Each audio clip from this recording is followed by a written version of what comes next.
em um pequeno aeroporto no Novo México. Tommy Robbins planejou uma surpresa para seu cunhado. Achei que seria legal alugar um avião e passear pelo céu.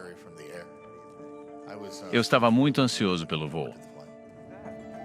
Larry Diamond e Tommy estão no último dia de suas férias juntos. Tommy espera que seja o ponto alto da viagem. Além de ser meu cunhado, Larry era meu amigo.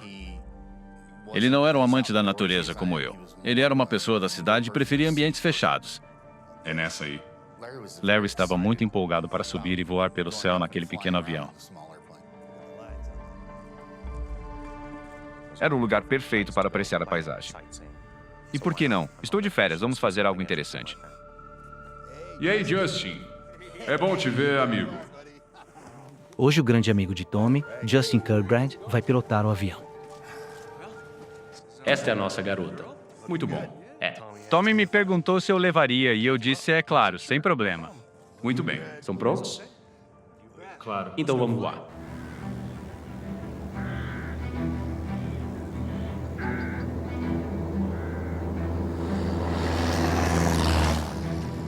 Justin e Tommy são pilotos qualificados, com experiência de voo sobre as montanhas rochosas do Colorado.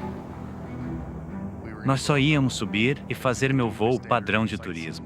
A expectativa era subir, voltar para almoçar e depois seguir para casa. Em campo aberto, os amigos acham que voar é a maneira perfeita de observar a vida selvagem local. Larry estava olhando e apontando. Parecia uma criança em uma loja de doces. Foi deslumbrante. Tudo positivo e nada além de diversão. 1 hora de viagem. Os amigos decidem subir mais alto nas montanhas. Diante deles há uma vasta cordilheira coberta de neve. Mas enquanto Justin tenta sobrevoar por eles, Nos instrumentos do avião tem um indicador de altitude. E estamos descendo quase 800 pés por minuto. a forte corrente de ar está jogando o avião diretamente para as montanhas. Se eu não fizer nada, será uma batida horrível. Preciso tomar uma decisão. Então eu tentei virar o avião.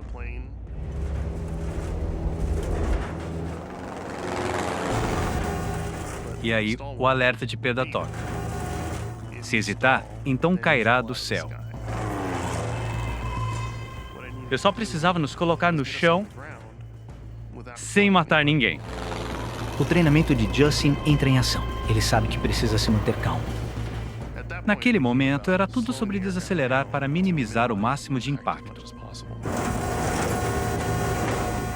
Sua adrenalina dispara. De repente, você está prestes a morrer. O tempo desacelera.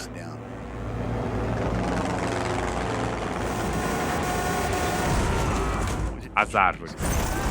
Barulhos horríveis e estrondosos.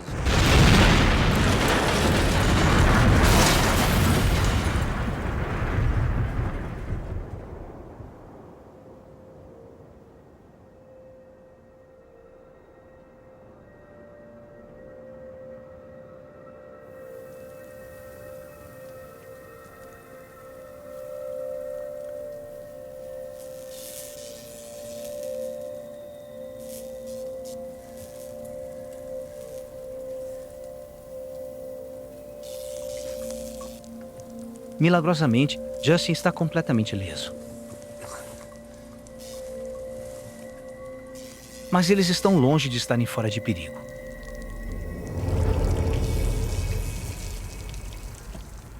A primeira coisa que me lembro de ver foi o combustível. Estava vazando o combustível da aeronave.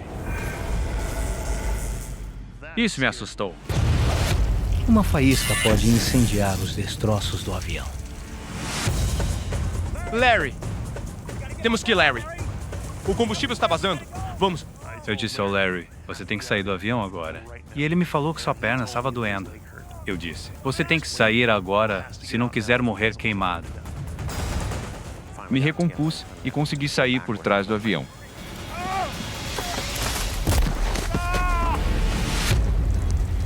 O avião pode explodir a qualquer momento. Mas Tommy está inconsciente. Ele levou uma pancada na cabeça. Acorda!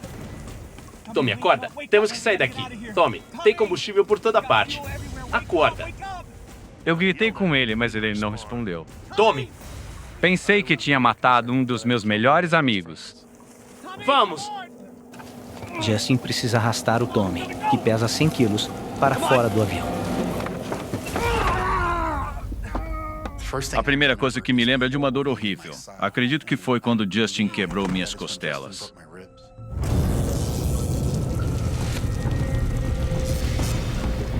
Eles precisam se afastar dos destroços. Mas Larry não consegue andar. Assim que apoiei a perna, caí imediatamente e gritei. Vamos, Larry! Levanta! Fica de pé! Quando levantei ele, a dor nas costelas era insuportável. Mas senti que era mais importante se afastar da gasolina do que se preocupar com a dor.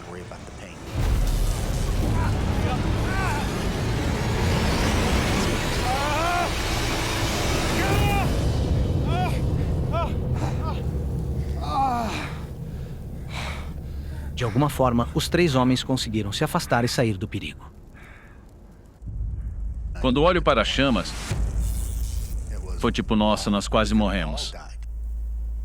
Então tivemos sorte de sair dessa.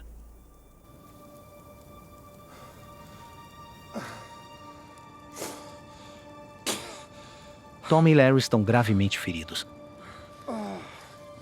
Além de suas costelas quebradas, Tommy também sofreu um impacto enorme na cabeça.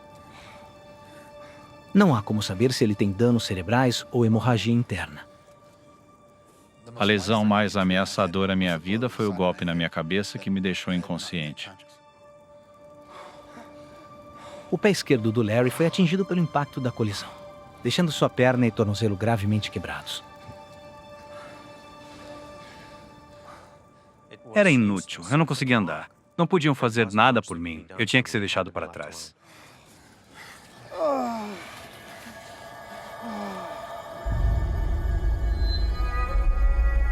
Tommy e Larry precisam de cuidados médicos antes que seja tarde demais.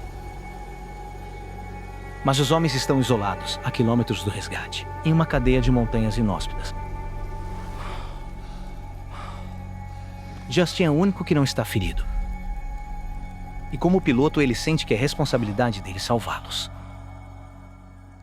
Eu definitivamente tinha um forte senso de responsabilidade para proteger meus amigos e conseguir a ajuda que eles precisavam.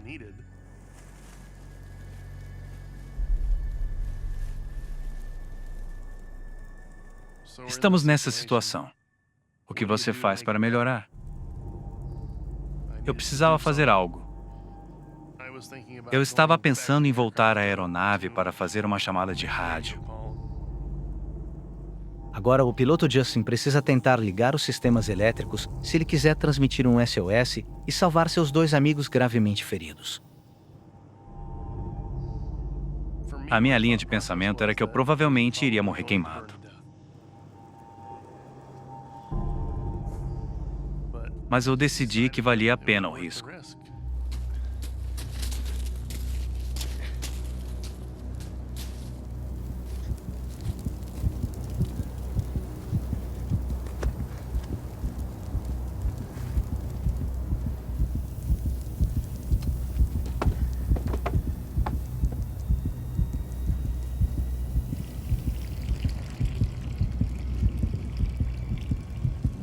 Eu acreditei que assim que eu ligasse as baterias, era fim de jogo.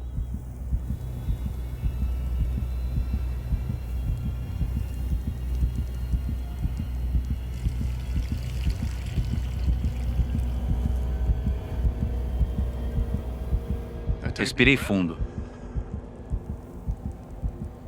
E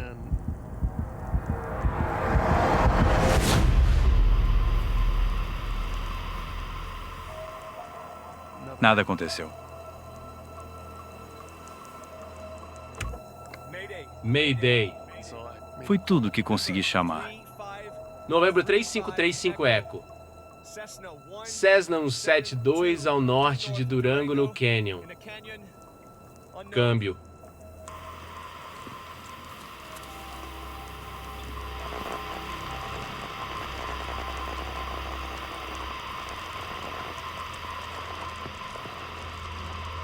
não há resposta ao seu chamado. Não tinha como saber se algum sinal foi transmitido. E ninguém sabia onde estávamos. Eu precisava conseguir ajuda antes de tudo. Eles estão no meio de uma selva montanhosa. E não há garantia de que o resgate saiba que eles sofreram um acidente.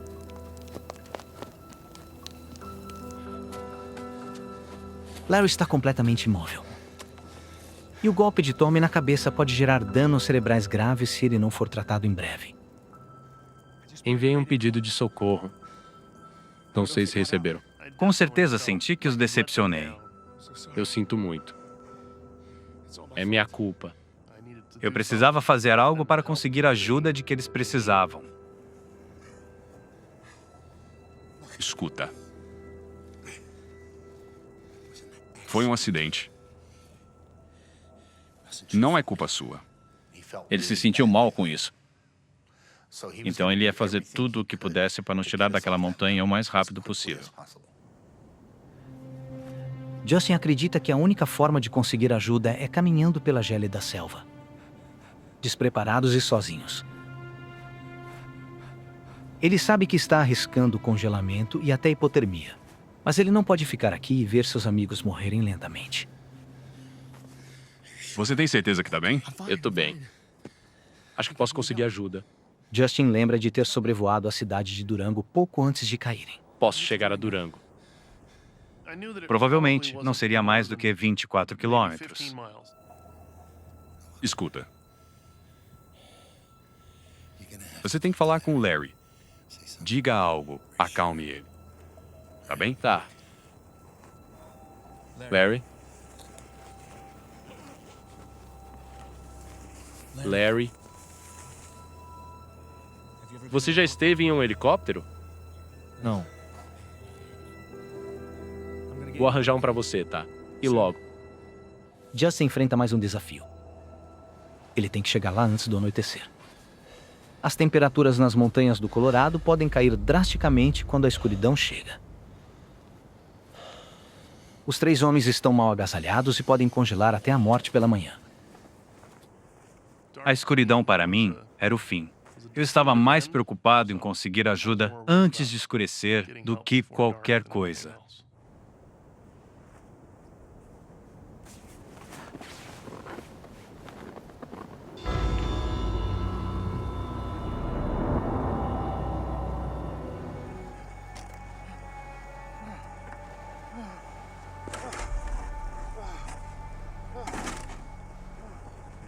Por que eles não conseguem nos ver? Eles passaram sobre a gente sem qualquer indicação de que nos viram.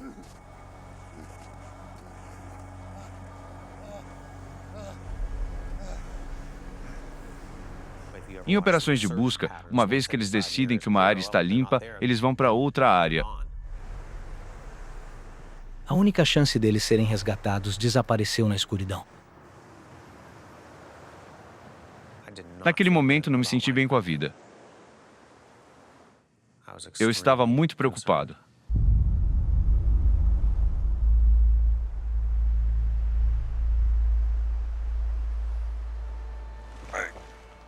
Larry está sem conseguir mover a perna e com o tornozelo quebrado há mais de 14 horas. Eu não sabia o que estava acontecendo com a minha perna. Poderia ser uma gangrena. Ou outras coisas ruins. Não é bom ficar pensando em perder partes do seu corpo. Mas Tommy tem preocupações ainda mais sérias sobre o efeito do acidente em Larry. Ele estava ficando pálido e desorientado. Achei que estava prestes a entrar em choque. Se Larry tivesse sofrido algum ferimento interno grave, então o choque poderia começar a desligar seu corpo. Quanto mais tempo eu ficava lá, maior parecia o risco de algo pior acontecer. Eu estava todo ferrado.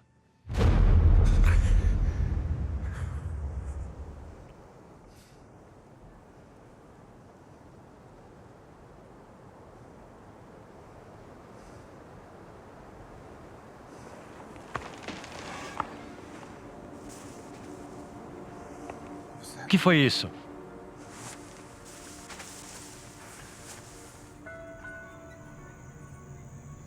O que é isso?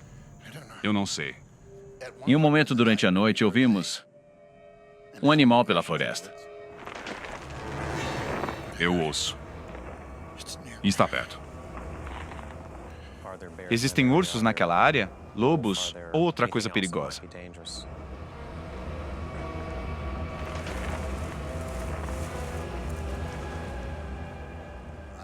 Eu disse para Larry, espero que isso não seja um urso sentindo o cheiro do meu sangue. O sangue do Tommy estava por toda parte. Os animais carnívoros procuram por feridos. Eles podem estar atrás de comida. Sobrevivi ao acidente e fiquei com mais medo do que estava por vir. Houve um breve momento de irrealidade. Estava pensando que um urso poderia seguir meu rastro de sangue e nos encontrar a qualquer momento. Mas foi momentâneo. Tommy percebe a realidade. Fica claro para ele que as chances de um ataque de urso nesta época do ano, quando a maioria está hibernando, são mínimas. Mas agora, Larry entrou em estado de frenesi. Eu estava apavorado naquele momento. Há uma sensação de que você é bem pequeno sozinho por lá. Ele estava apavorado, pensando nesse urso se esgueirando e arrancando ele do buraco. Se um urso tivesse aparecido, eu estaria morto. Tommy precisa impedir Larry de entrar em pânico. Ele está desperdiçando energia que não pode se dar ao luxo de perder. Eu sabia que precisava encontrar uma maneira de tranquilizá-lo.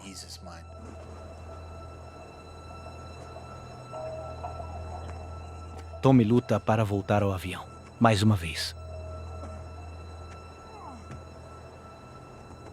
Procurei por lá e a coisa mais portátil que encontrei e que poderia funcionar era o extintor de incêndio.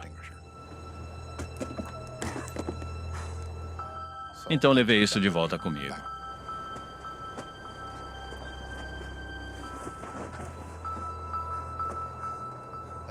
Se ele visse um urso vindo em nossa direção, era para ele mirar no rosto e descarregar o extintor de incêndio. Use isso.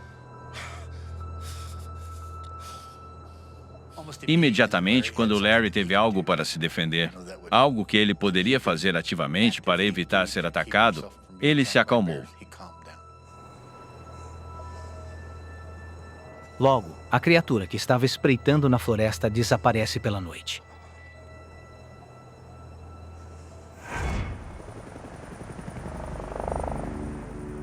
Justin e a equipe de resgate têm procurado por eles, sem sucesso. O helicóptero excedeu suas horas de voo e precisa retornar à base. O tempo está acabando. Fiz de tudo, mas não consegui. E no final, tudo é importante, mas concluir é o mais importante. E estou definitivamente angustiado com a ideia de partir. Estávamos tão perto, não podíamos parar. São os meus amigos que estão aqui. E se fossem seus amigos? Me dá mais 20 minutos. Uma passagem. Certo.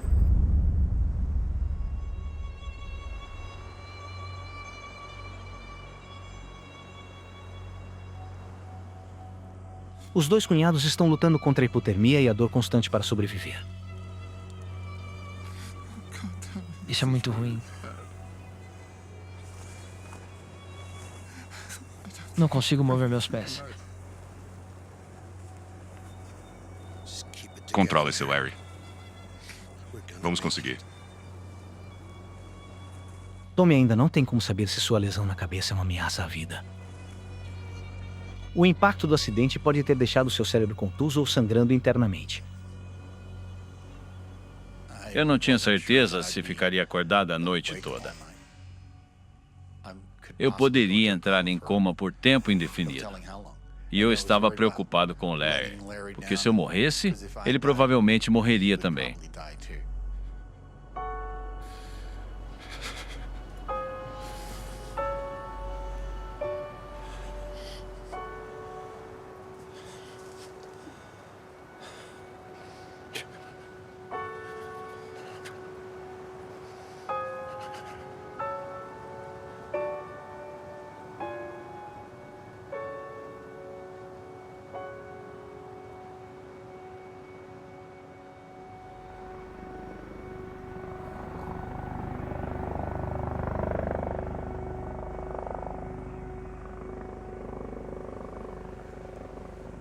Tommy. Tommy. Acorde. O helicóptero está chegando. Acorde!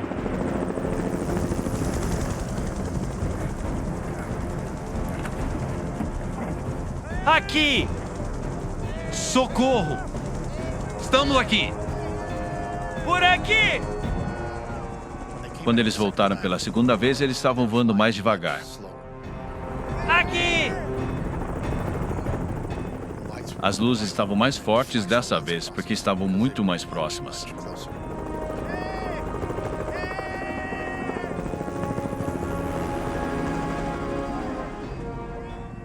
Da primeira vez, eles chegaram perto, mas não nos encontraram. Aqui! Aqui! Socorro! Foi então que lembrei que tinha uma câmera no meu bolso. Então eu saí do buraco e caminhei até um espaço aberto.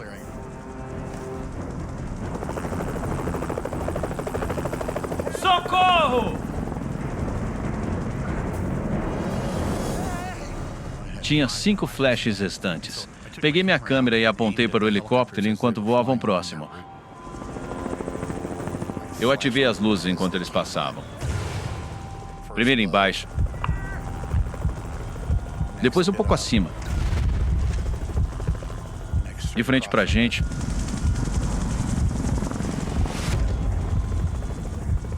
E depois por trás.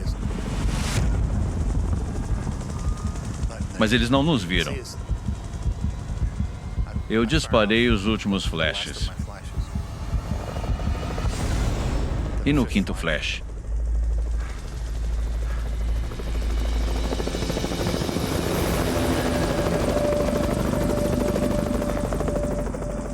o helicóptero parou e começou a procurar com o holofote.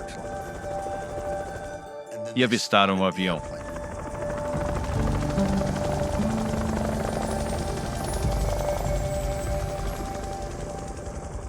Foi fantástico.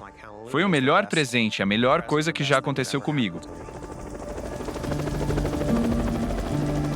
Justin cumpriu sua promessa de ajudar seus amigos. Eu sabia que tínhamos encontrado eles. Fiz tudo o que podia. E então, sim, eu estava definitivamente aliviado e feliz. A equipe do helicóptero procurava por um lugar onde poderiam resgatar os 2 homens feridos e exaustos. E de repente, o helicóptero deu algumas sacudidas como se fosse uma turbulência. E eu pensei, bem, isso foi estranho. Nós apenas giramos e batemos contra a montanha.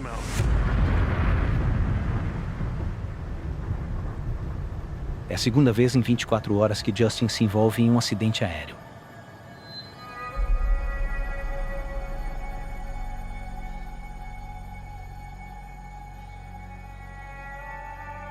À medida que a noite se arrasta, Tom e Larry começam a se perguntar o que aconteceu com seu amigo.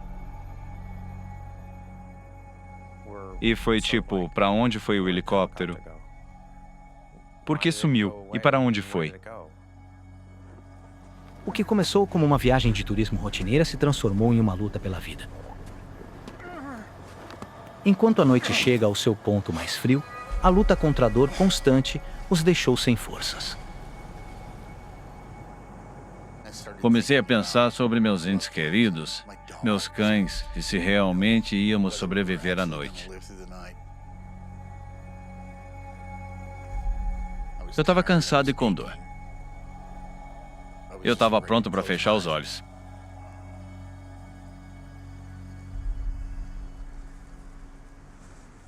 Você não pode desistir, senão já era. E comecei a ter esses pensamentos. Esse foi um momento bem baixo, foi o pior para mim.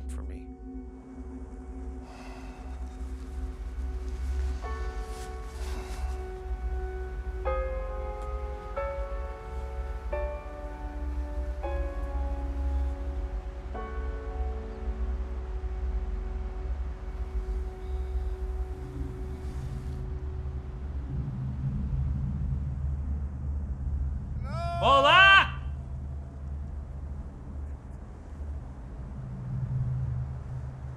Olá! Daquele momento, comecei a gritar regularmente. Olá! Eu queria ouvir a voz de alguém.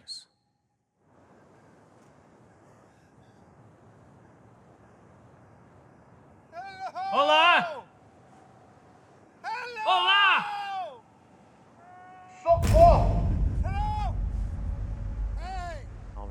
Então eu ouvi alguém gritando de volta, e esse é um som maravilhoso.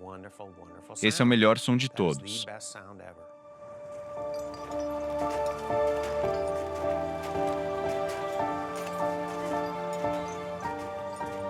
Após quase 19 horas lutando para sobreviver, o pesadelo de Tom e Larry acabou.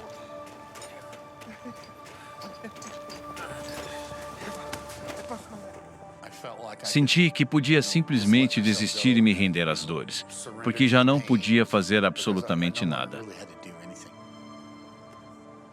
Era o meu fim na floresta. Aqui está. Foi aí que soube que íamos conseguir.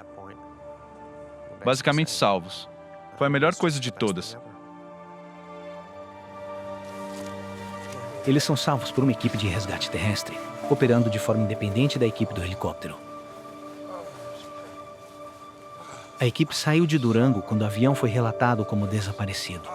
Os socorristas foram orientados pelas coordenadas que Justin deu e seguiram seus rastros na neve.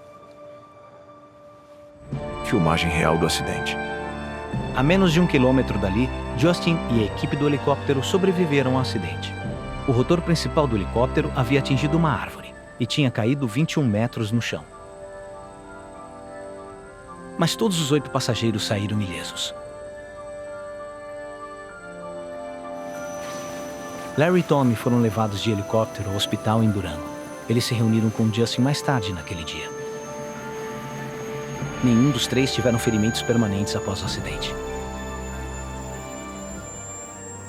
Sempre que um avião cai do céu e você sai andando, há uma certa dose de sorte envolvida.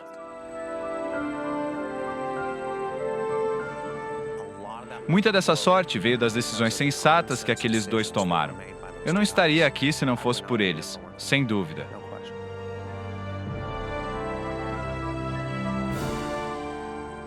Sem querer, eu poderia ter matado Tommy e Larry.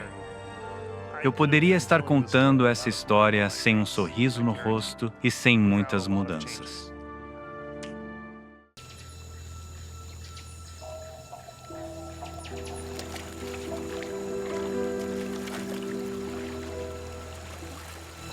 Benedict Allen, de 22 anos, sempre foi um sonhador.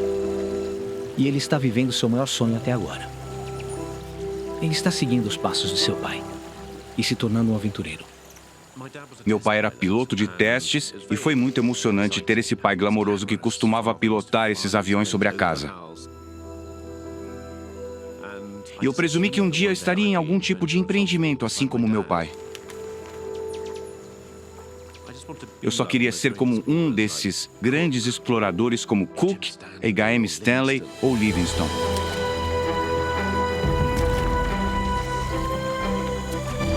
E para sua primeira expedição, Benedict veio à maior selva do planeta, a poderosa floresta amazônica. Quando criança, li em meus livros sobre Eldorado, que era essa mítica terra de ouro. Mas ninguém encontrou Eldorado, e pensei que um dia esse seria meu destino.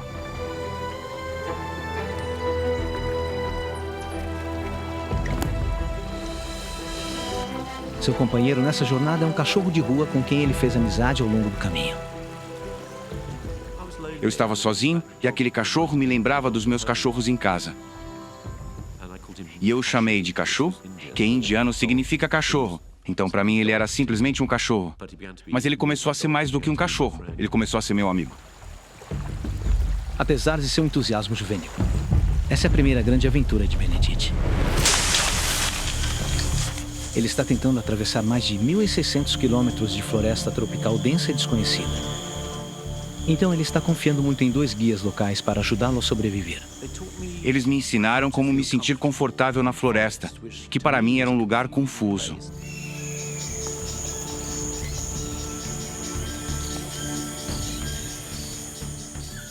E então me mostraram o que eu podia comer e o que devia evitar, como caçar. Eu era totalmente dependente desses 2 homens e de sua extraordinária biblioteca de conhecimento. Por quê? Eu não sabia nada, você sabe absolutamente nada.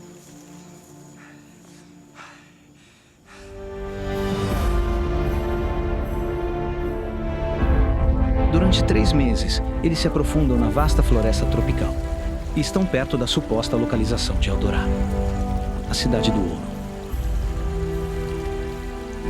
Mas Benedict foi avisado sobre os perigosos mineiros ilegais que foram atraídos para cá. E há indícios preocupantes de que eles não estão sozinhos. Sinais eram sinistros. Desde o início. A água, apenas garrafas vazias de cachaça. E cachaça é uma espécie de rum barato. Havia a sensação de que havia forasteiros na floresta. Fui avisado de que eram assaltantes de bancos, ladrões, pessoas acusadas de assassinato. Todos haviam ido para a floresta porque havia uma chance de ganhar dinheiro rápido. Apesar da apreensão de Benedict, eles devem encontrar um local para acampar, pois a noite está se aproximando.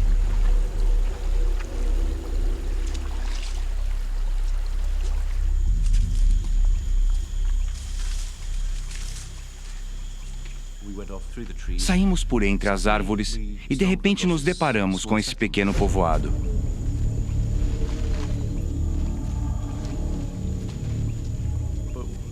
Enquanto eu estava preocupado, meus 2 guias indígenas ficaram absolutamente fascinados.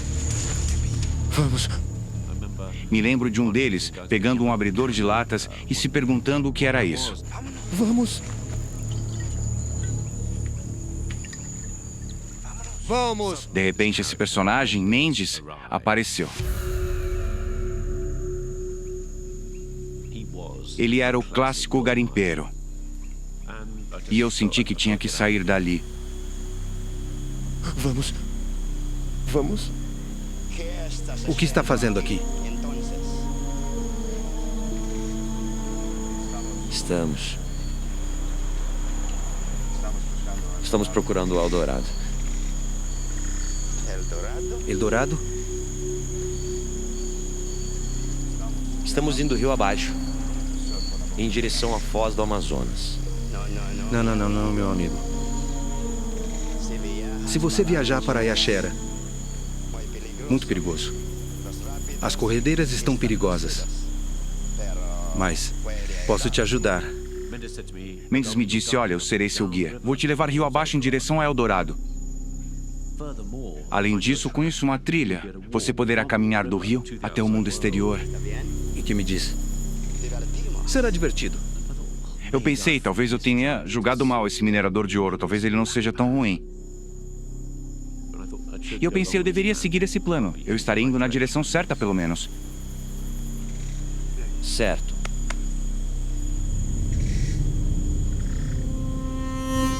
Benedict relutantemente aceita a oferta e se acomoda para passar a noite.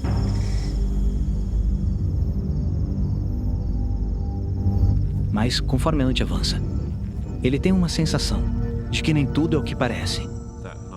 Naquela noite, acordei na minha rede sentindo que algo estava errado. Uma sensação de desconforto e lembro-me de pensar que tenho que verificar as coisas.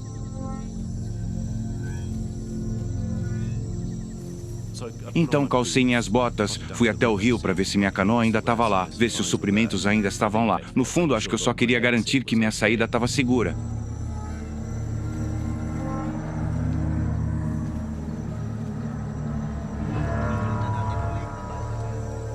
Ouvi uma conversa entre Eduardo e Mendes. Eles estavam discutindo sobre mim. Eles estavam dizendo, por que não cortamos a garganta dele agora? Por que não cortamos a garganta dele agora? E quanto aos índios? Será que se importariam? Se o matarmos? Não. Eles não se importariam nem um pouco. Sentia um medo crescente e a adrenalina começou a pulsar nos meus ouvidos. Venha, vamos fazer isso agora. Quem vai fazer? Eu mesmo. Enquanto ele estiver dormindo. E percebi que iria ser morto. Este é meu último momento de vida. Eu só pensei, vá, corra, saia daqui. Peguei meu martelo, minha rede de mosquito e corri para o barco. E de repente, eu estava na escuridão, na minha canoa, com meu cachorro. E com seu leal amigo cachorro. Benedict consegue escapar do perigo. Meu primeiro pensamento foi alívio.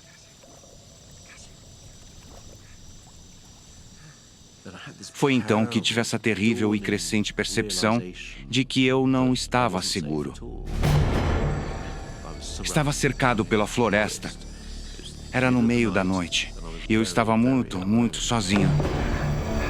Sem seus guias, Benedict agora está preso em mais de 5 milhões de quilômetros quadrados de floresta tropical. Sem ninguém para lhe mostrar a rota de saída. Eu realmente não estava no final de um pesadelo, mas no começo de um... Cachorro! Vamos dar o fora daqui. Eu remei rio acima por talvez 1 hora e pensei, vou me acalmar, vou encostar ali no lado.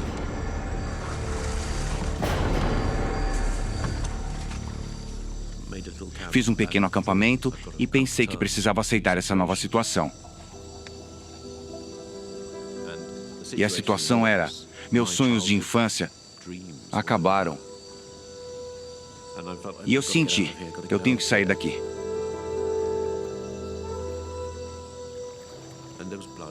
E havia sangue pulsando em minha cabeça. E não sabia o que havia na floresta. E eu não me conhecia, na verdade. Eu não sabia se tinha a capacidade de sobreviver.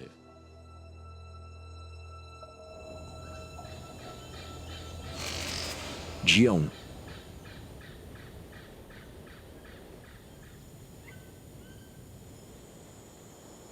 Quando a primeira luz surgiu, pude ver essa floresta absolutamente imensa e lá estava eu, no meio dela, absolutamente sozinho. Foi aterrorizante naquela primeira manhã.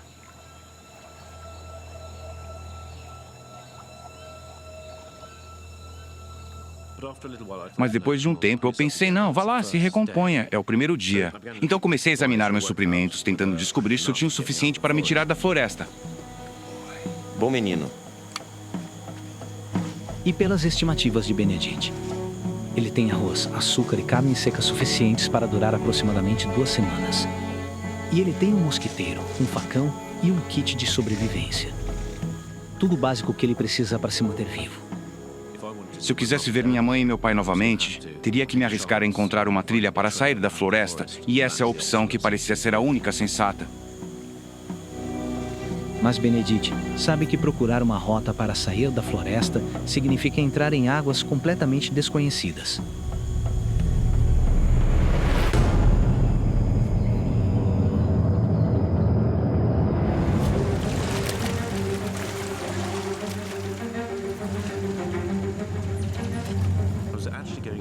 Na verdade, eu estava indo para o interior. Eu estava subindo o rio. Então, no momento, até encontrar aquela trilha, eu estava caminhando rumo ao nada.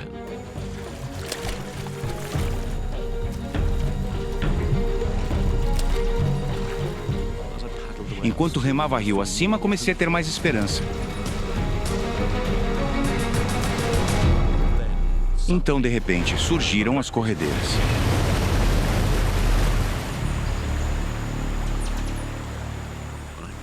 Lembro-me de pensar, vamos, Benedict, se recomponha, você tem que sair daqui.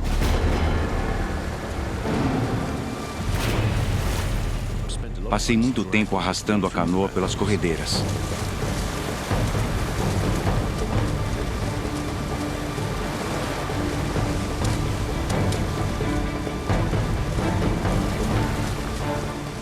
Foi um trabalho imensamente difícil.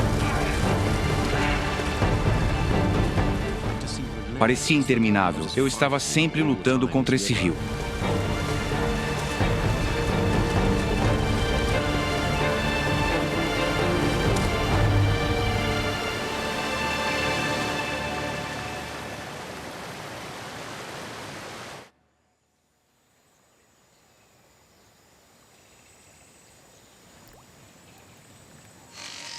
Dia 3.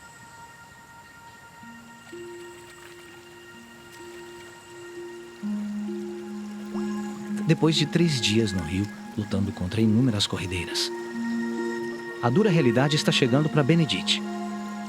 Ele está indo cada vez mais fundo na floresta. E ainda não há sinal da trilha.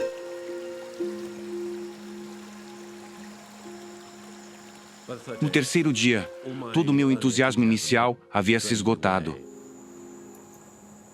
Fiquei pensando, quantas corredeiras existem?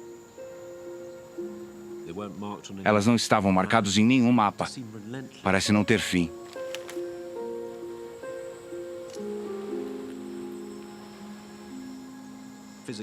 Fisicamente, eu me sentia destruído. Minhas mãos estavam em frangalhos e bolhas por toda parte, queimaduras da corda.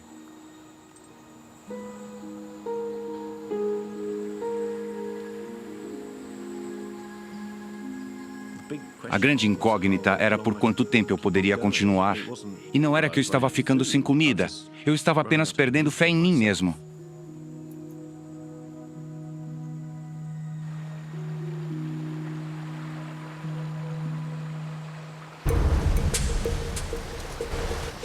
No meio da tarde, parecia que Benedict e Cachu haviam passado pelo pior das corredeiras.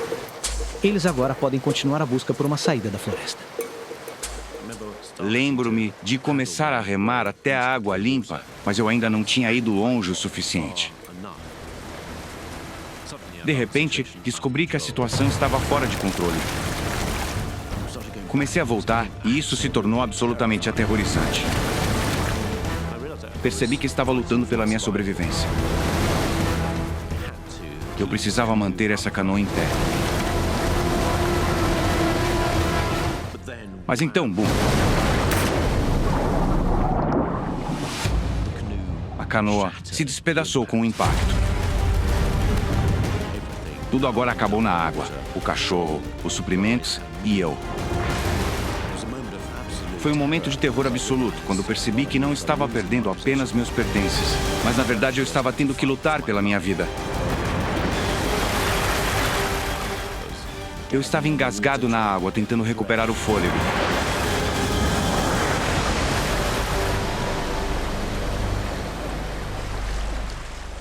Finalmente consegui algum impulso e segui meu caminho em direção à margem do rio.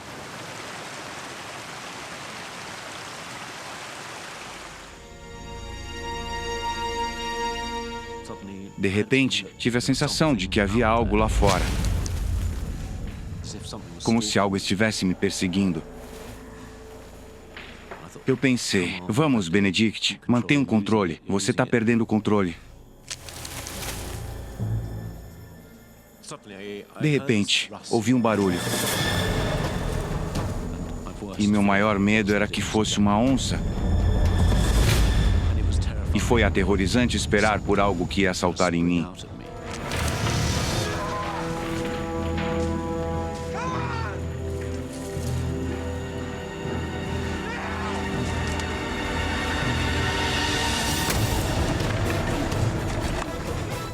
Disparei alguns sinalizadores de emergência. Vem pra cima!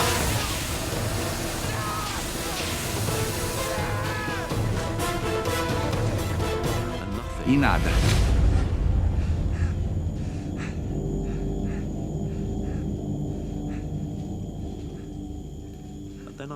De repente, escutei um rosnado.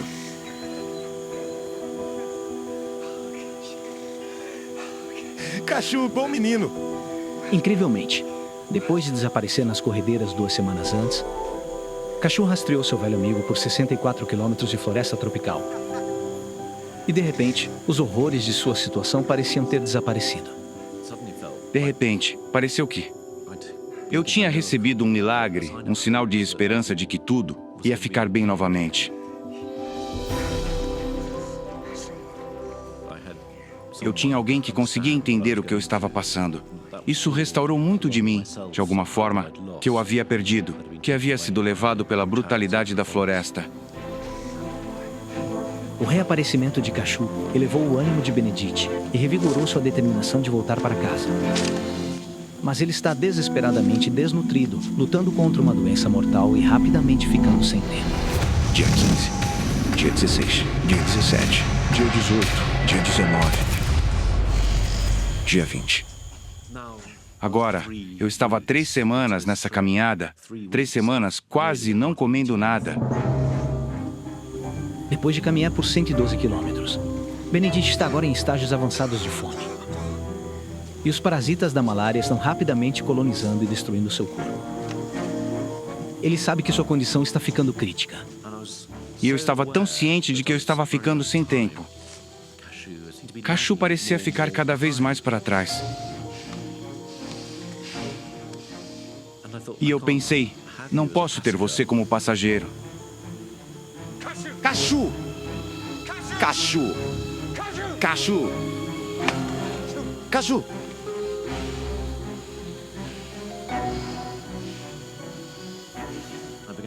Daí eu pensei, espera aí, tem toda essa carne em você.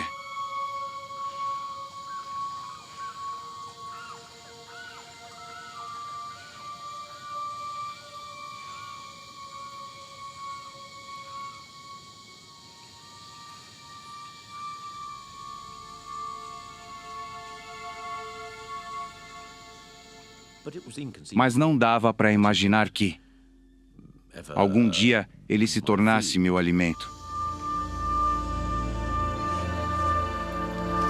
Kashu!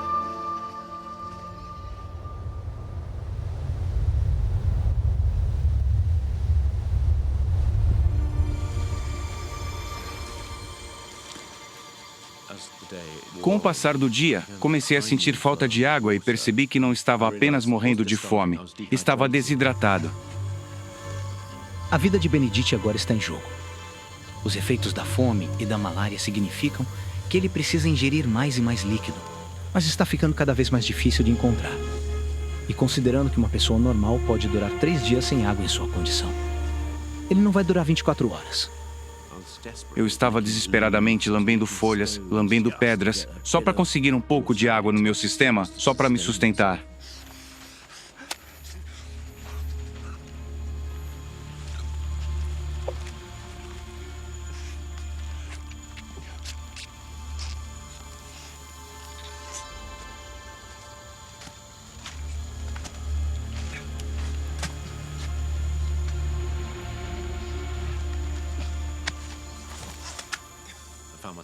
Me vi lado a lado com um cachorro, realmente bebendo água como um cachorro.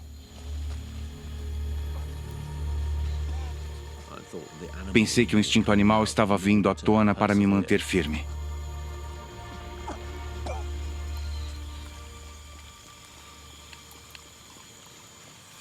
Eu sou que nem você, Kashu. Eu estava em um estado desesperador.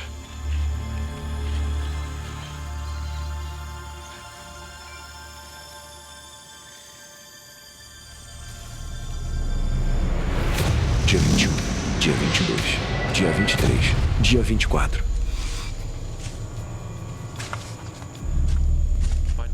A essa altura, era quase impossível continuar caminhando. Foi um momento de verdadeira crise. Mentalmente, eu tinha menos noção do que estava acontecendo. De onde eu estava, se estava de dia ou de noite, o que estava acontecendo, o que estava na minha imaginação. Estava muito claro que eu tinha cada vez menos noção de quem eu era. A esta altura, Benedict está tão emagrecido e a malária está tão avançada. Seu cérebro está começando a se desligar. E à medida que sua clareza e senso de identidade se dissolvem, ele sabe que sua morte está se aproximando cada vez mais. Eu estava em um enorme terror, de verdade, acreditando que aquelas eram minhas últimas horas de sanidade. Eu escrevo repetidamente: não preciso morrer, não preciso morrer. E Benedict percebe isso, a menos que ele coma imediatamente. Este pode muito bem ser seu último dia de vida. De qualquer jeito, chegou um momento quando eu pensava: é isso, esse é o dia. Dia em que eu possa realmente tomar coragem, pegar meu facão e matar o cachorro. Sem a nutrição que o cachorro fornecerá, Benedict é um homem morto. Ele agora não tem escolha a não ser matar seu único amigo. Parecia que eu era um carrasco neste momento, mas me lembro dessa terrível covardia de caminhar atrás dele, sabendo que não podia realmente encarar, matar o cachorro de frente.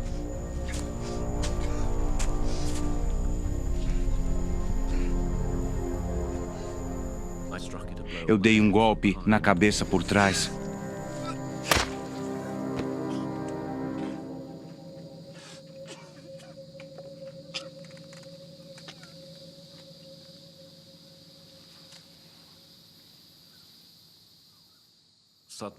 De repente, havia uma saída desse inferno.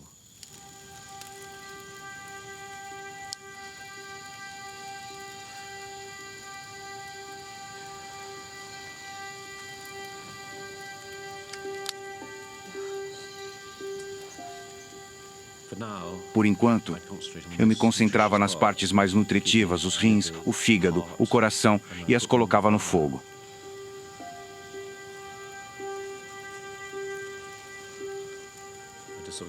Eu meio que os comi em silêncio e com bastante tristeza, na verdade.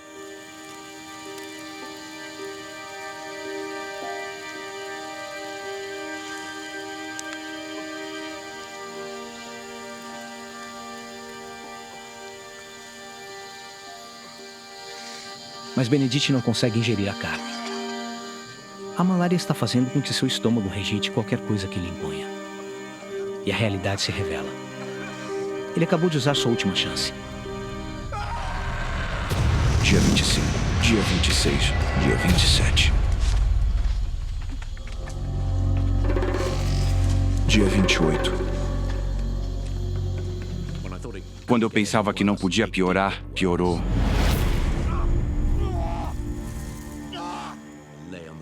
Me deitei no chão da floresta, consumido pela dor. Meu fígado e meus rins estavam sendo atacados, lutando apenas para me manter são. A malária de Benedict chegou agora à fase final e fatal. Os parasitas estão se multiplicando agressivamente e destruindo seus órgãos vitais, fazendo seu corpo entrar em colapso. Dentro de 24 horas, ele experimentará primeiro o coma e depois a morte. Este foi o momento em que tudo poderia acabar muito rapidamente. Eu senti o pânico aumentando e de que precisava sair da floresta, tinha que fazer o que fosse preciso.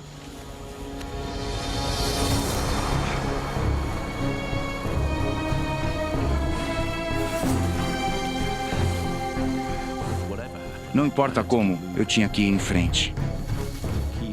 Continuar colocando um pé na frente do outro. Continuava indo em frente, fazendo um progresso insignificante e às vezes nenhum progresso. Eu nem conseguia pensar direito, nem conseguia ver minha bússola.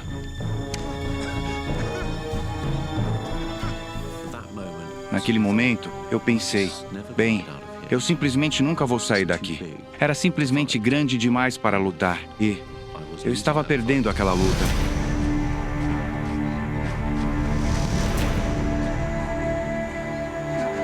Benedict simplesmente não pode continuar. Ele está muito fraco, muito devastado pela doença. Foi um momento terrivelmente solitário, pensando, este é o fim.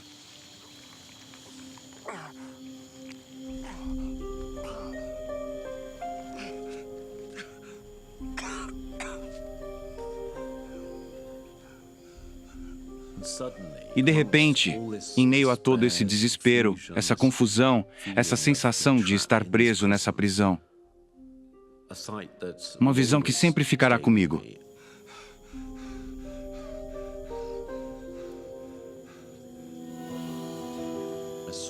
Eu vi esse galho cortado.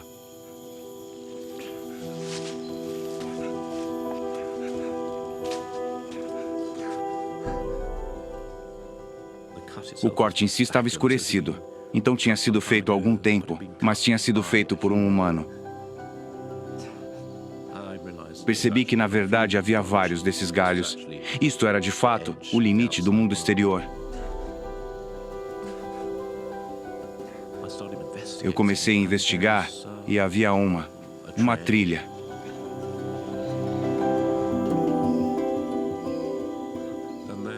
E então, eu acabei de ver.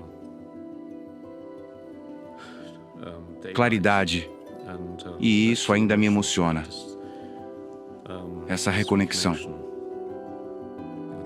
com o mundo exterior.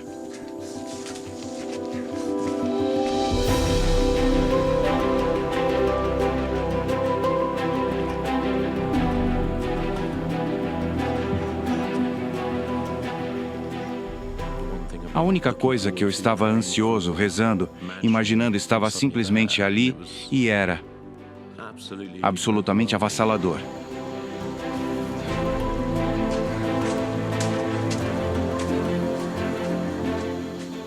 E percebi que estava nos fundos de um jardim.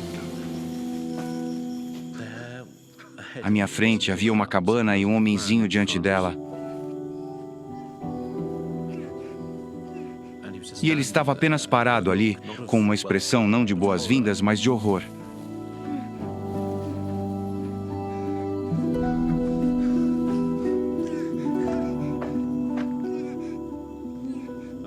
E essa foi minha última lembrança.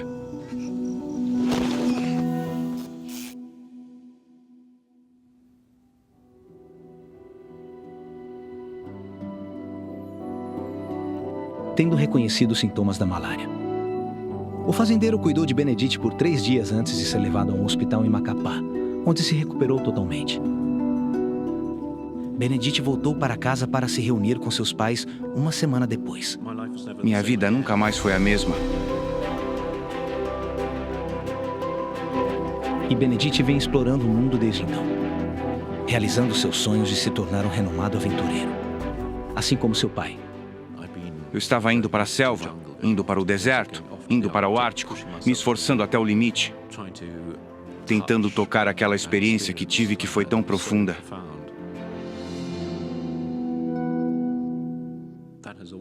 Isso sempre me assombrou e é algo que sempre estará comigo, guiando o resto da minha vida.